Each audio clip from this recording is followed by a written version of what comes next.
From Chicago's CAN TV, this is Chicago Newsroom. Well, hi there, and welcome to Chicago Newsroom here on CAN TV. I'm Ken Davis.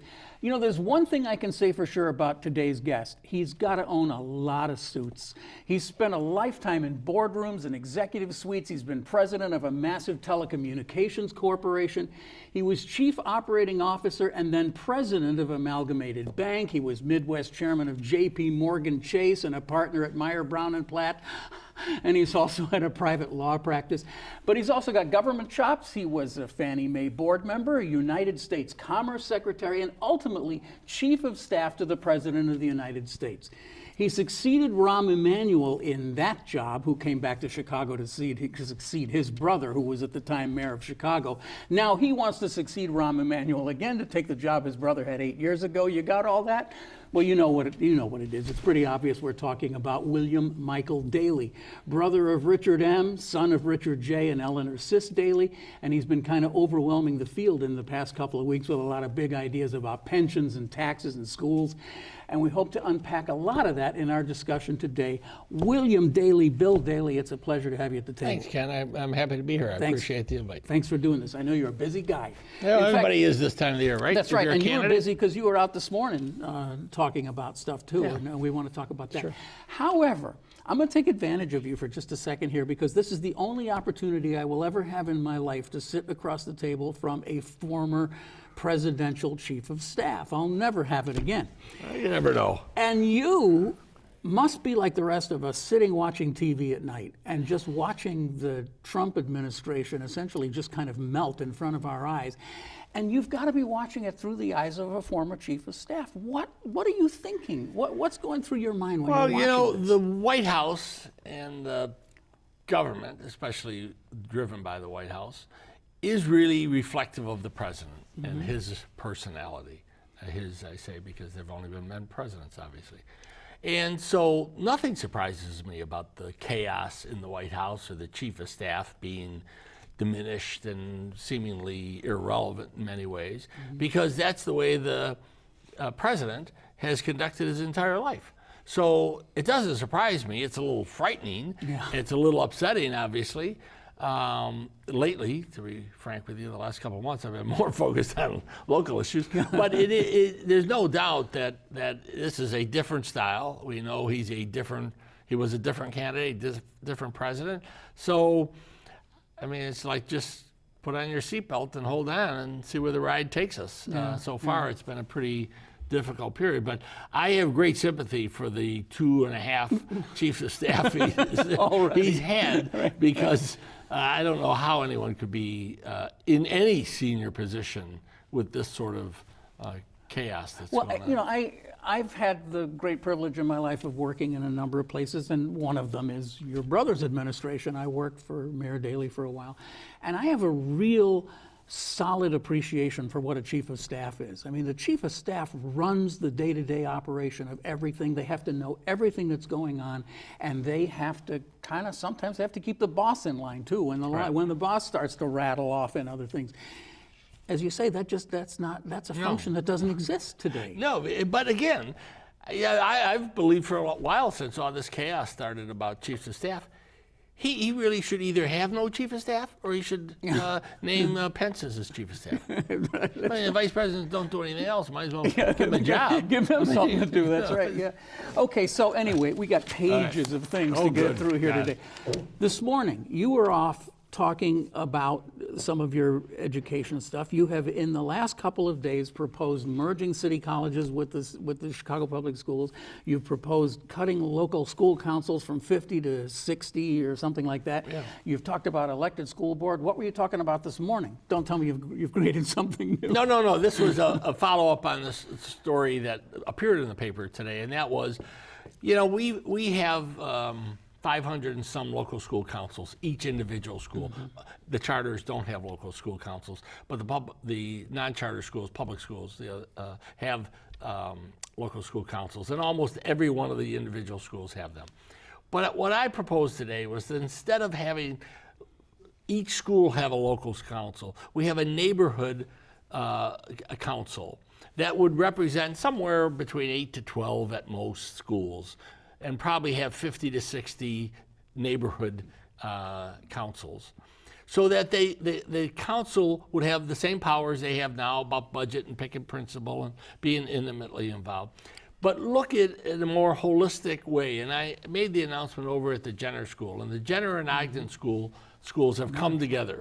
Two different neighborhoods. One school was overcrowded, wealthier part of the community.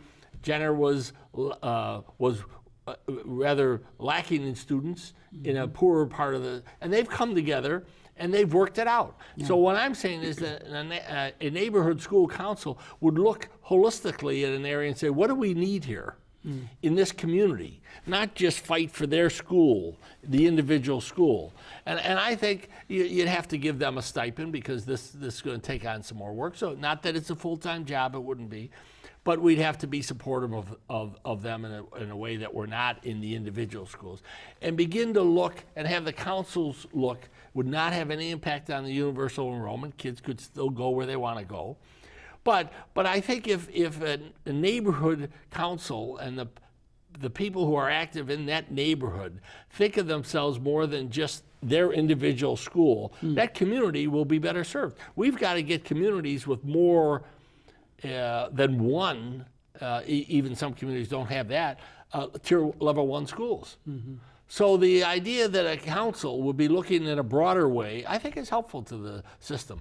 The elected school board thing, I think it will also complement what I'm trying to do on the issue around the actual school board, CBS board. Hold on just one second. So does this include charters?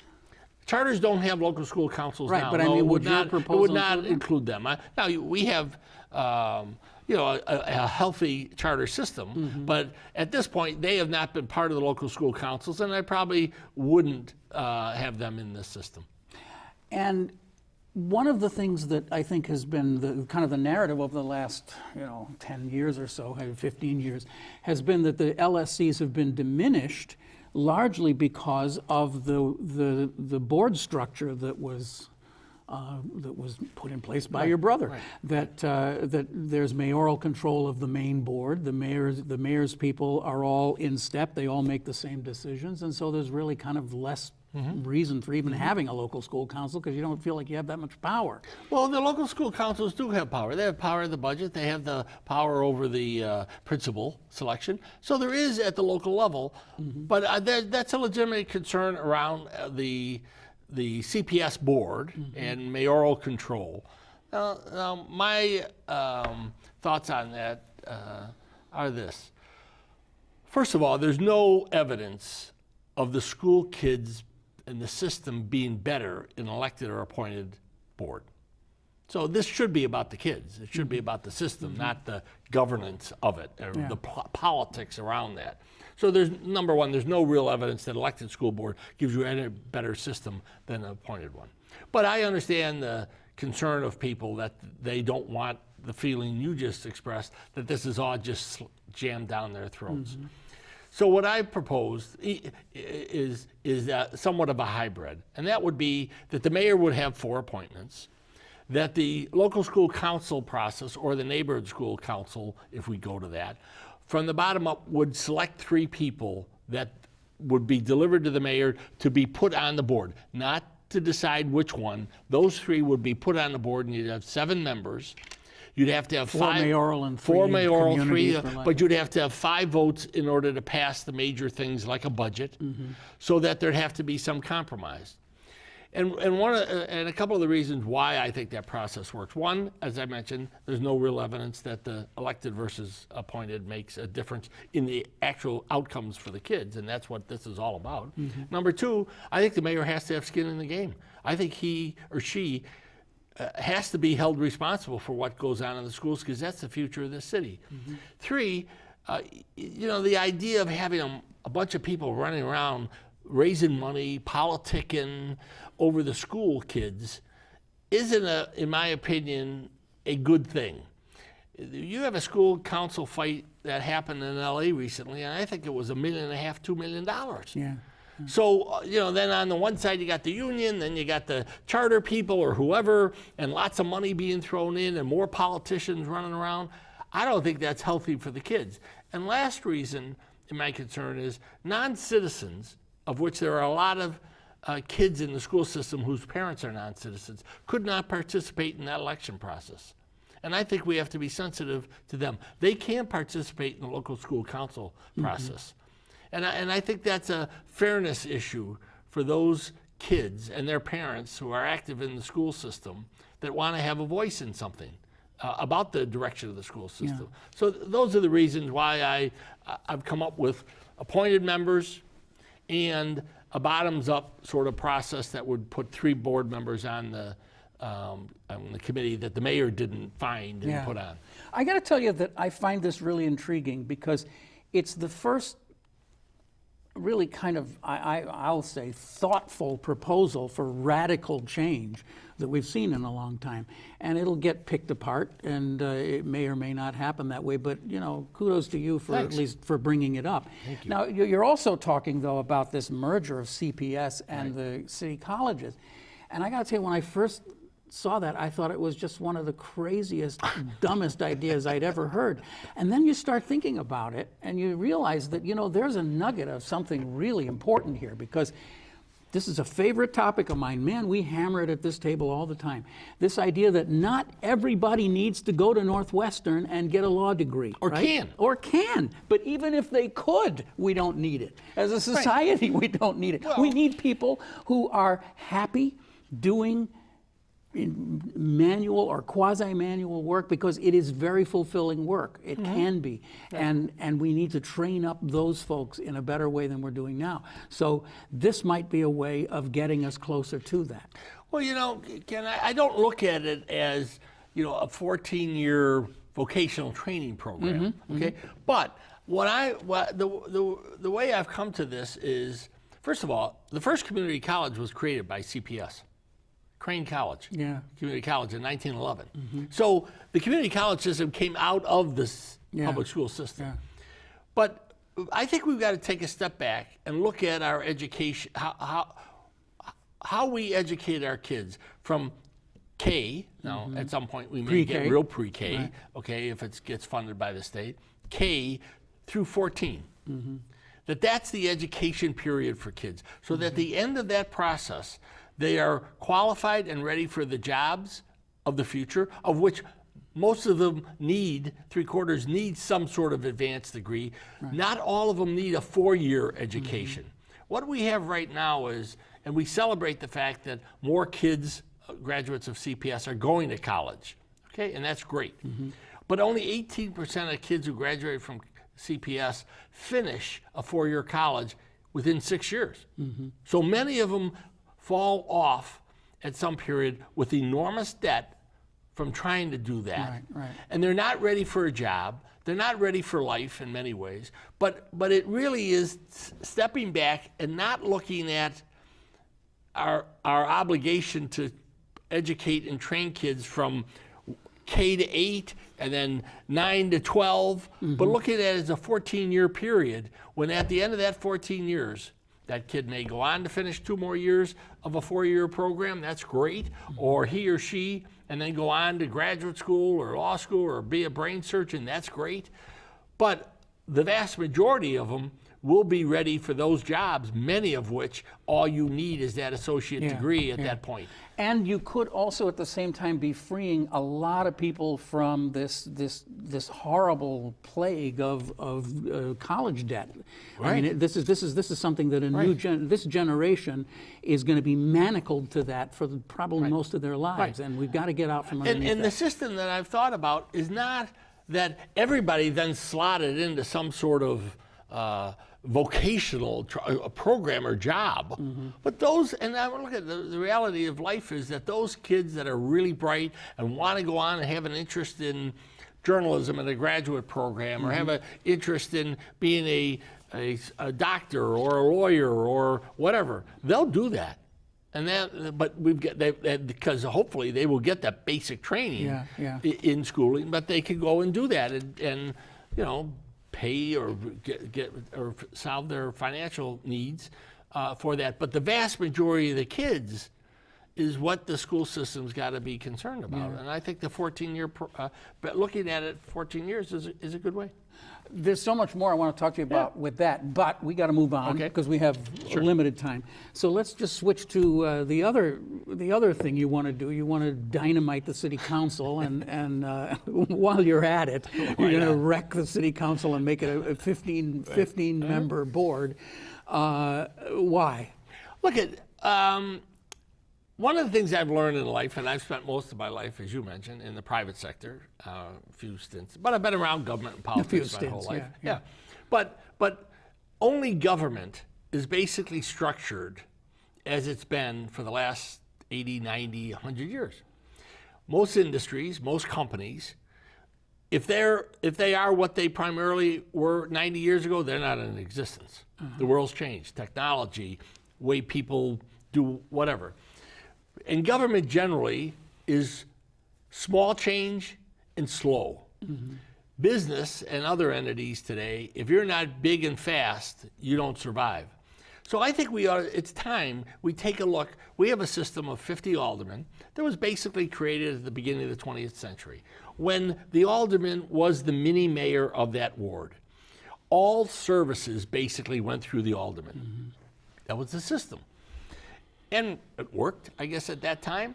The world's changed. What people expect of their government and what their engagement with the government as their engagement with all other parts of life, very different than it was in the last century. So off of the people get all excited when the Ed Burke thing happens or other scandals. We've had 30 aldermen go to jail in the last 50 years. You've had at the state level 4 governors and blah, blah, blah. So that's one piece of this. And so I think we ought to look at the role of the aldermen differently than the mini mayors of 50 wards, because the truth is not all the services go through them still.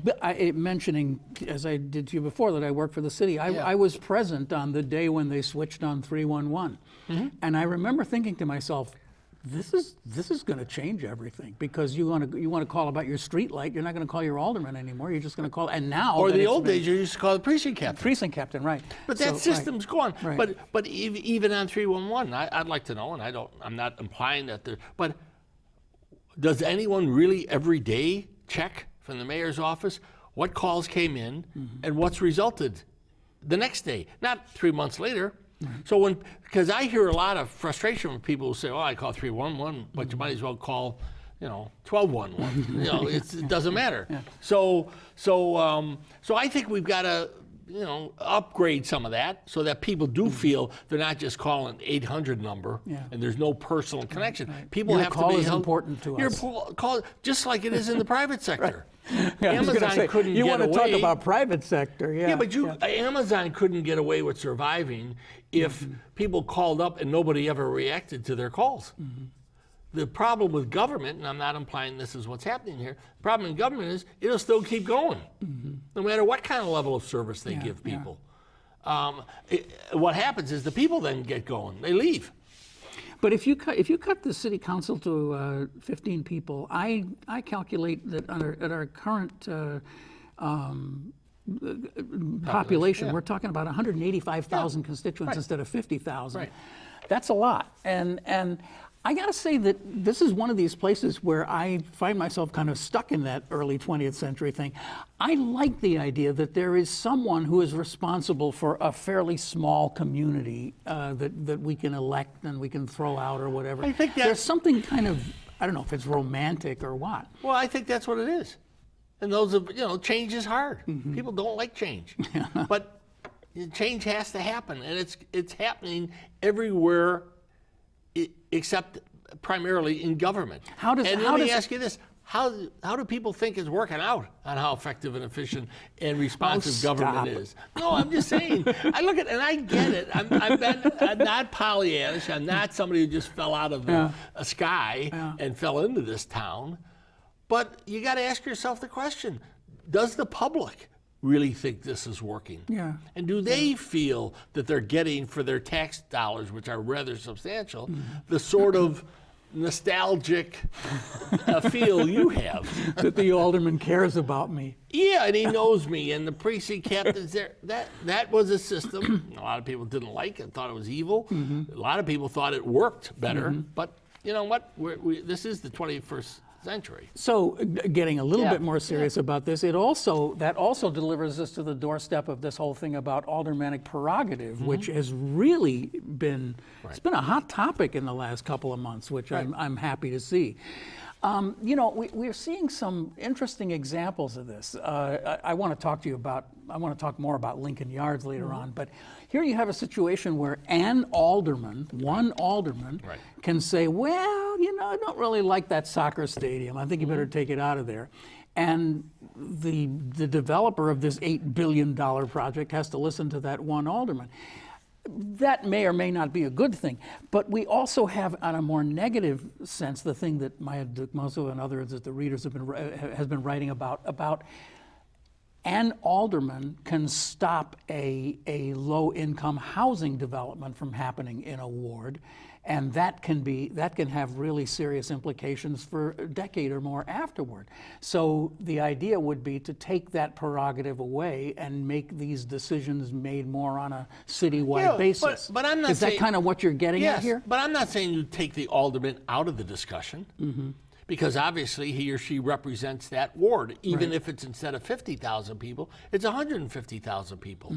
And using the example you did of Lincoln Yard, that's a project that I don't care how big your ward would be, you're going to be involved in it. Yes, of course. Yeah. And as is the community. Yeah. So no one is implying that the alderman should be cut out of the discussion of what's going on in their wards at all. Matter of fact, in some ways, this puts more pressure on the alderman to represent a broader section of the community than just that ward or on just that issue. So you know, you've got to balance this stuff. You're on the one hand, when you like the decision the alderman makes on the soccer field, everybody likes it. When another alderman makes that on affordable housing or whatever other issue there is, well, I don't like that. Right. But you can't be picking and choosing. Yeah. But the larger question is, where do you stand? I mean, I think the cut to 15 kind of answers the question for me. But where do you stand on this whole notion of aldermanic prerogative? I think you take that ability of the alderman to just unilaterally say yes, thumbs up or thumbs down on a project off the table. Again, doesn't mean that he or she is cut out. Right. And if I was mayor and I had a council of 15 and an alderman represented a ward and he or she strongly felt on an issue, on something, I'm going to listen to that alderman. Not going to say I'm going to agree with everything, and it isn't going to be some bureaucrat sitting in the planning department that's going to roll over that alderman and his or her community who are strongly standing behind it. It may mean that the alderman has to build also a consensus in his ward on an issue, one way or the other, and really show that it reflects the community when he stands up for this project or against this project, and he or she is going to have to build the support in that community for his position more than he has to now, maybe, where he could just thumbs up or thumbs down. Yeah. I saw you at the City Club a couple of weeks ago, and you delivered, I think, a pretty forceful discussion about taxation and that kind of thing. And also there was a very interesting sort of civic lesson to be learned on the way the media handled your statement in your speech, which was much more complex. And you said that we're going to have to look at all kinds of things, including commuter tax, and they grabbed the commuter tax. And for about 2 weeks, you were the commuter tax mayor, weren't you? Yeah, right. Yeah, so, I was owning the commuter tax. Yeah. So riff for me a little bit about how you think taxation could be done differently. Well, let me just say that, let me see, where was it? Your commercial, which just hit, you have your second commercial's out today, right now. Yeah, and you're talking about, I had it written down here somewhere, but anyway, it's basically a freeze on property taxes. Yeah, what I'm saying is, what I've said, and I said in that speech, is look at the property tax I've stated I am not going to raise the property taxes, and if I have to after my first year, I will have $1 of cut for every $1 of property taxes. We cannot keep putting this on the backs of the homeowners in this city. Isn't that really kind of like the only thing that's left at this point? Well, let's be honest. Right now in the city, your entire property tax bill, that your city's portion, goes to pensions and debt. Right. The rest of the city is funded by everything else. Yeah. Okay? Yeah. So what that does, what I just said, is highlights the fact that we've got to address this pension and debt, long-term economic problem of the city. I don't care what all these other things, all the way down to a 7 cents bag tax, get you in revenue. That big elephant in the room, selling people's cars. Yeah, whatever it is we've got to address the pension and debt issue of the city, long-term financial health, because that anchor is not going away, and we've got to take a serious look at how do we address that. But you got to come up with $1 billion like in your first year as mayor. For yeah, pensions. I know that. Just for pensions. But it only scales up. So what does that tell you? It is time. And every mayor, including this one, our pension liability today is worse than it was 8 years ago. Is that his fault? No. Is it everybody's fault? Yes. You could look at it and say, every mayor, every legislator, every city councilman, every union leader, who went along with whatever, they're all guilty or nobody's guilty. Pick your poison. I really don't care, because I'm worried about the next 4 years, not the last 4 or 40. So we're at a point right now where, and I think I may be the only one who says, you cannot do this just on the backs of the retirees or just on the revenue side. Okay, the revenue side meaning especially property taxes. You cannot do that. Okay, so we have got to figure a way and come together and say, what do we have to do? I'm probably the only candidate, who has said, I believe... Don't jump the gun. Yeah, I'm not jumping the gun. Trust me, I'm not jumping the gun. I'm probably the only mayoral candidate who is saying we have to open up this Constitution and make a change, so that we can honestly sit down and negotiate some of these things. But let's get to that. Yeah. Section 5 of the Constitution, pension and retirement rights, membership in any pension or retirement system of the state, any unit or local government, blah, blah, blah, shall be enforceable, contractual, and the benefits of which shall not be diminished or impaired. That's what the Constitution says right now. Now, this affects a cohort of people, a large cohort of people, but beyond that, we now have these tiers going on, right? So there's a second tier and a third tier. Yeah, but it doesn't fundamentally, second and third tiers, change the core. We have in the city right now, there's 50,000 retirees, and there's 50,000 existing employees, about 100,000 people total, give and take a few.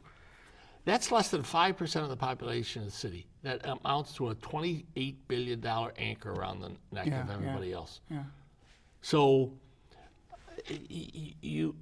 we've got to address this thing, okay? We have got to find a way, and the only way, and I said this to the Federation of Labor, the only way out of this box to do honest negotiations to affect both sides of this equation, in my opinion, is to change the Constitution so we can sit down. Mayor Emanuel, to his credit, attempted a couple of times, small things, but to change that, along with the unions. Now, the union leadership in those couple of deals he tried to do, they weren't out to screw their retirees or screw their members. Okay, I believe that. They were trying to honestly help things. It got shot down, even the best of intentions, because of the wording of the Constitution. And that's what I'm saying. Until that's changed, we can't have that real honest discussion to begin to solve a problem that is going to bring us down if we do not address it. So you are saying that you would be willing to cut the benefits of existing retirees? I'm saying that everything has to be on the table. The taxes. But that would also be on the table. Yeah, but but if you do that through a negotiation with labor, you're going to have to make sure you're not doing it all on the backs of the retirees. I'll give you an example: the 3% COLA.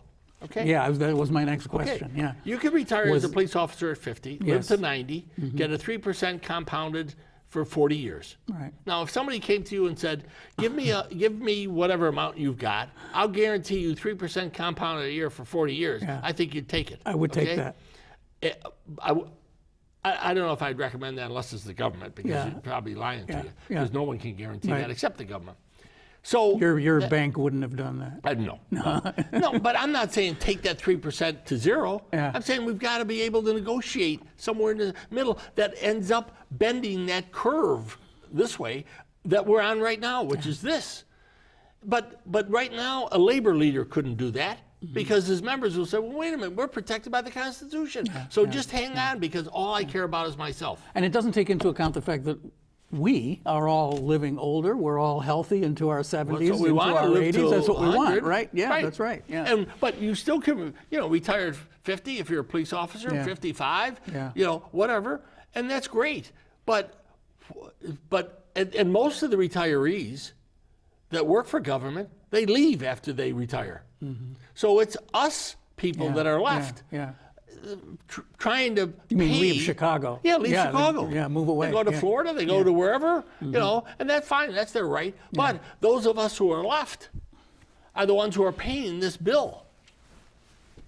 Okay, we have to move on. Great. We Good. just, I'm know. so jealous of the time here. I want to talk just briefly about Lincoln Yards. Is that kind of development where a major commercial developer comes in, grabs 70 acres, and basically plans the future of our city? Is that a good model? Is that the way it's going to have to be? Well, it's a massive project, let's But face there are it. several of them. There are at least 3 or 4 of them in the, Well, in the nothing chocks quite. right now. Nothing quite. Even the one on Clark Street related down at Roosevelt Road yeah. is nowhere near the degree. Yeah. Look, it's a good thing when people will come in and invest a couple of $1 billion in a city. Yeah. That says that these aren't stupid people. They're saying not only can they get a return, and they can only get a real return if the project works, that there's faith in the city. And the number one thing we've got to do, the next mayor, whoever he or she is got to keep this economic boom growth going. Right. Without that, there is no chance to help to try to, the thought of trying to address some of the other negative issues we have and difficulties we have in the city. So the number one thing you've got to do is keep this boom going and try to take the benefits of it and spread it out more. So I look at it, everybody will have some problems with the Lincoln Yard because it is so unique. No one's ever seen anything like this, whether it's a soccer field, a 70-story building, whatever. Okay, so it's getting used to a lot of change. And I think the most important thing, obviously, is that the community, and with a project so big, that community is not just the immediate community.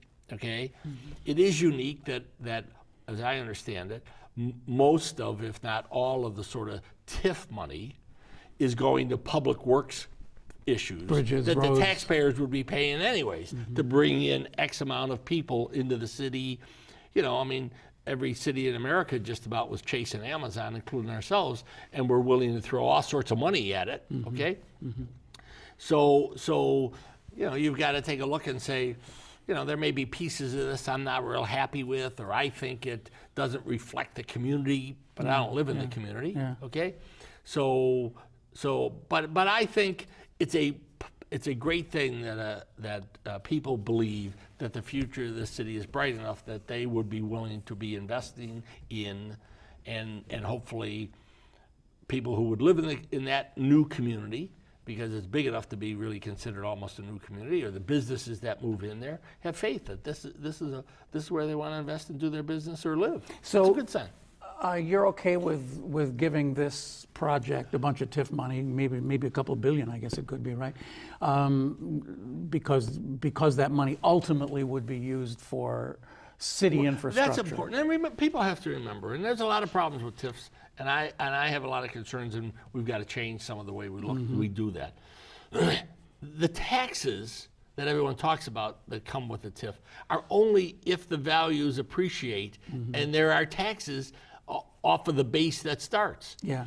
So if the project's a flop, and there are TIFs in certain neighborhoods that haven't gone anywhere because there's been no appreciation of the tax base because the project didn't work. So there is some risk here. I think there's probably less risk in this sort of project than where it's at, because it's a hot area. But the fact that it's going to public projects in the city, and the taxpayers would have to be on the ticket for anyways, I think is a good thing. To be Yeah, frank. it opens another conversation that we just simply don't have time for. But boy, I But sure we would have to do this again. I know. I would love to hear you expand on how you think you can deal with gentrification and the issues of displacement and low-income housing and moderate-income housing. It's a crisis in Chicago, and part of it, Crisis in many parts of the it country. is. It is everywhere, and a big part of it, I think, is just the idea that has been put on the table many times, that Mayor Emanuel is a downtown mayor and that he's ignored pretty much the other 7/8 of the city. I don't happen to believe that, but there certainly is abundant evidence that the city hasn't been as energetic about trying to rebuild the parts of the city that are just completely lost. Remember, Ken, the rebuilding that you see in this downtown or towards Bronzeville or near North or near West is done by the private sector, not by the public sector. Public sector could do some investments, and when you go off and do like the city did with the new police station at 35th in Michigan, that was an anchor in that area, and that began to change that area. So city has some resources to affect that. But the vast majority of the boom that's going on that you see in downtown is the private sector. The real question is, how do you convince the private sector that they can make money and can get a return on their investment in areas that have been traditionally ignored? The Target stores, the two Target stores. Right. Oh, the Marshall store now. Marshalls now. And the Targets will say, now, I'm someone that, quite frankly, I think we have to consider, and I get the last 30 years that so much of the development that everyone focused on in a lot of neighborhoods, those that are doing well and those that aren't, was all about retail, okay? Not just the small mom and pop store, but getting this retail and that. Well, you tell me where retail's going to be in 5 years. If my wife's any example who gets about 10 boxes a day and sends 10 back the next day, that's where it's going. So that we have to, again, the government has to not look backwards, but look forwards.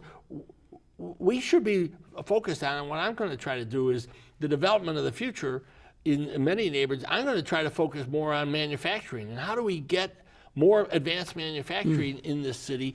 Or I travel around the city quite a bit lately. And I see little businesses, I'm not talking about retail shops, I'm talking about manufacturing and small businesses throughout the city in every neighborhood, no matter what the economics are. And I often wonder, when was the last time the city came in there and said, what are you doing and what can we do to help you and how do we get more manufacturing that creates jobs? I'll give you a quick example. Because this is the whole point, though, is that, yes, it is the private sector that puts the money into it, and the private sector is the one that builds it. But the city, the government, has a major role to play in directing that. It's kind of like a chief of staff thing, Well, It's yeah, like, here, I'll give you a good example. We've seen the boom on the west side. Yeah, I call we sure it have. Googleville, okay, whatever you really call it, okay? Fulton Market. Whatever. So all of those little businesses, mostly meat packing businesses, which most of them were unionized, and they had mostly people of color who were working in them. And that change has come rather rapidly lately, but it's been going on for a while. Did anybody say to these businesses, look, this area is going to change, like it or not, it's going to happen. Now, a lot of people who were there with their businesses, somebody came along and said, look, I'll give you $10 million for your building. And the guy says, you know what, my kids don't like get up at 3 in the morning and chase a piece of cow meat around, or being here. So I'll take my $10 million and run. A lot of people took the money, went to Indiana and opened their factory, or their business, or went to the suburbs. Did anyone have a plan to say, here's a huge chunk of land on the west side or south side or wherever, and we will help relocate you there. We'll put in the infrastructure. We want to keep those jobs and your company in the city. Probably not, and if they did, it didn't work well, okay? That's the sort of forward thinking that I think we've got to have to help the businesses. I can get the person who's bought that condo or moved into the rental on the near west side saying, I don't want that dirty meat company next to me with the big trucks at 4 in the morning and all that. Fine, but everybody knew that was coming. So there should have been a massive game plan to help that area and those businesses to relocate somewhere else in the city, and that would have maybe caused a spark in that part of the city that needed it. This is really interesting because, you know, a lot of what you're talking about was stuff that was going on when a guy you knew rather well was mayor. Right.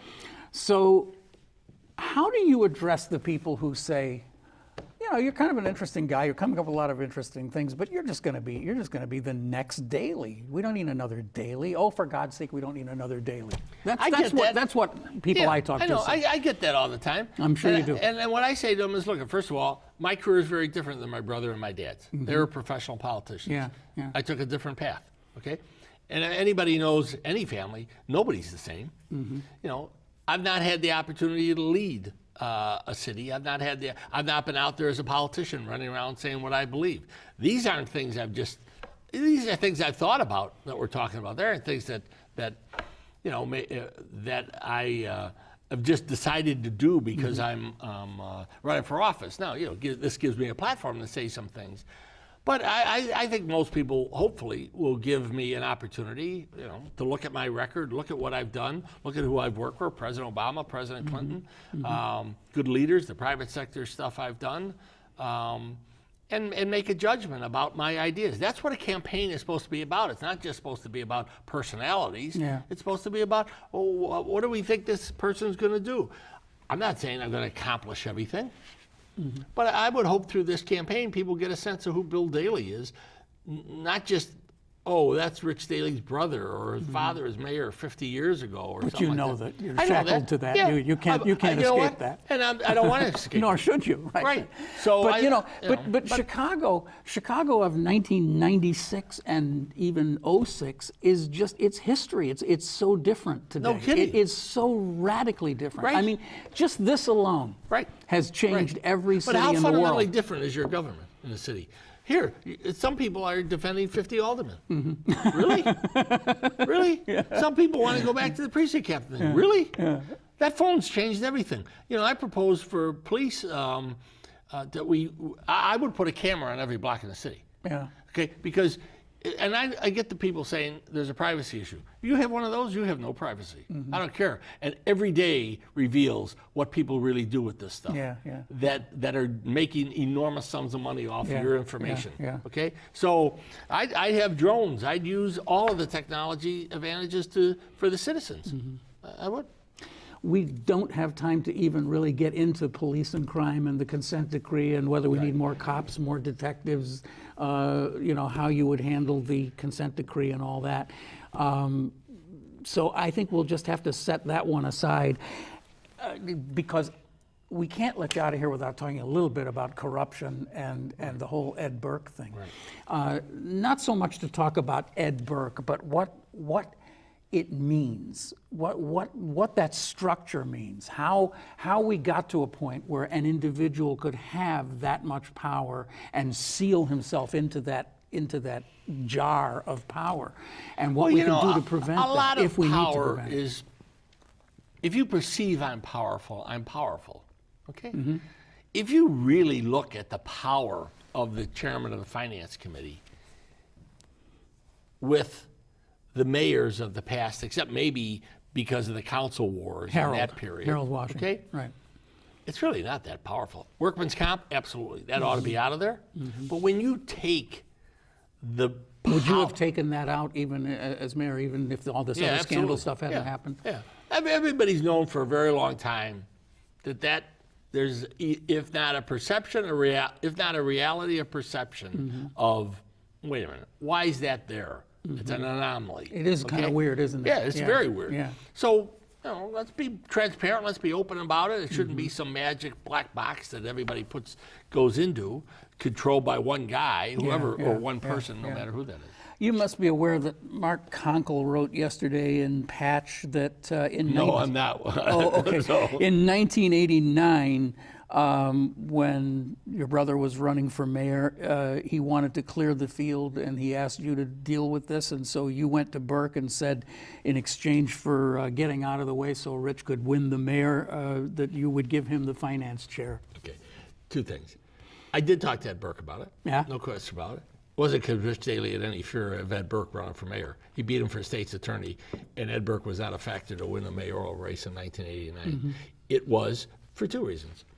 Rich Daley knew better than anyone how really non-powerful this finance chairman was, and Rich's whole thing at that point was, I want to bring peace back to the city. We went through a terrible period of Beirut on the Lake. Rich was going to be the mayor, at least this was after Rich won. It wasn't before Rich won. All right, this is after. Okay, and there was no worry about Ed Burke running for mayor at that point. Okay, I think anybody who was around then that knew politics knew Rich Daley was in a pretty strong position, as was Gene Sawyer more than anyone. So no one was going to come up the middle between Rich Daley and Gene Sawyer and somehow win, much less Ed Burke, whose probably negatives then were as bad as they are now. Be that as it may. So yeah, it was, let's get on and let Rich be mayor and do what he wants to do to get this city back together. And we don't need another war in the city council for the next. I just wanted to get your reaction to that. But I mean, my first reaction when I saw it was, I was around. I remember the negatives that Burke and Verdoliak had, and I can't imagine they could have possibly. But anyway. That's a silly thing.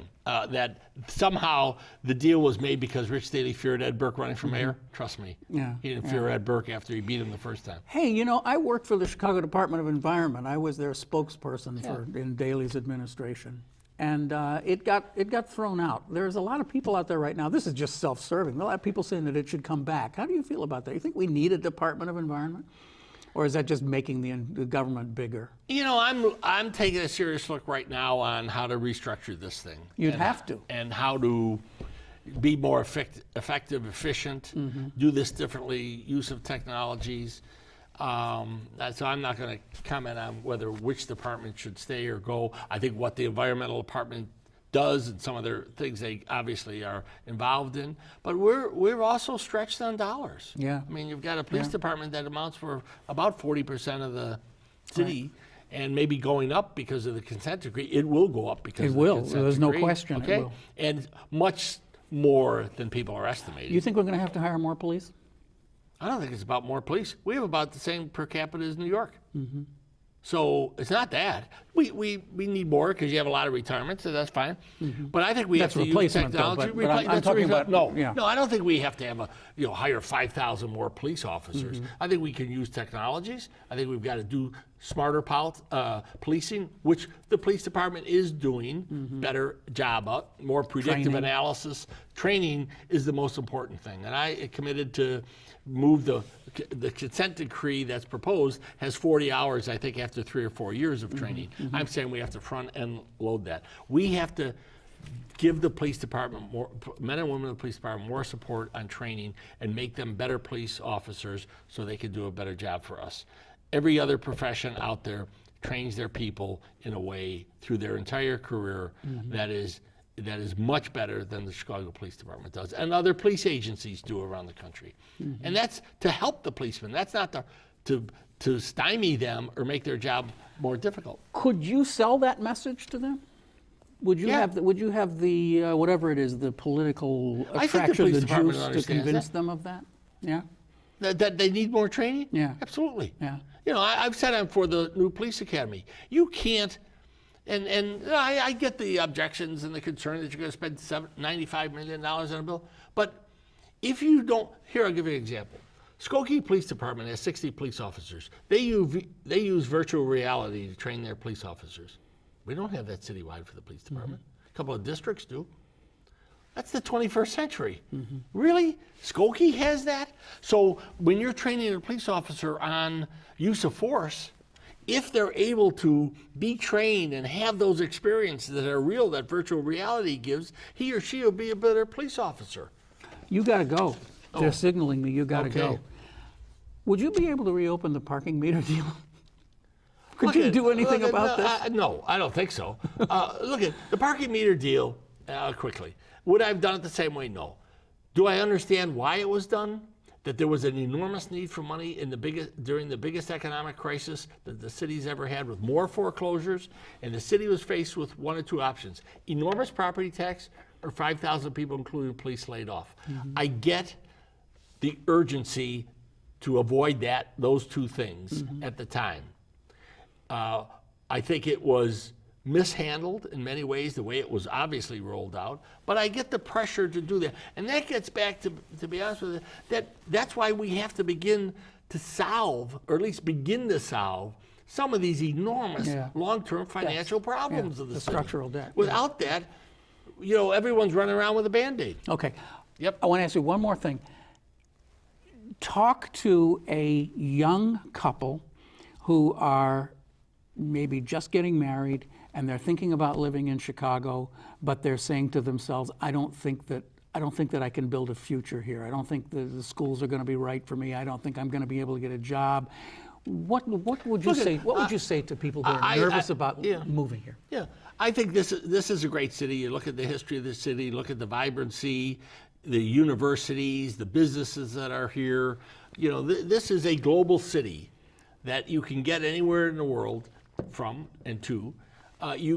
There are companies here that are on the cutting edge of just about everything from pharmaceutical, biomedical, traditional industries, great law firms, as I said, great universities. Come here and be part of improving this city. Yeah, we have problems, but every city does. But there are opportunities here in the private sector that are enormous. And the schools are getting better. Be part of changing that. Be part of being part of that system.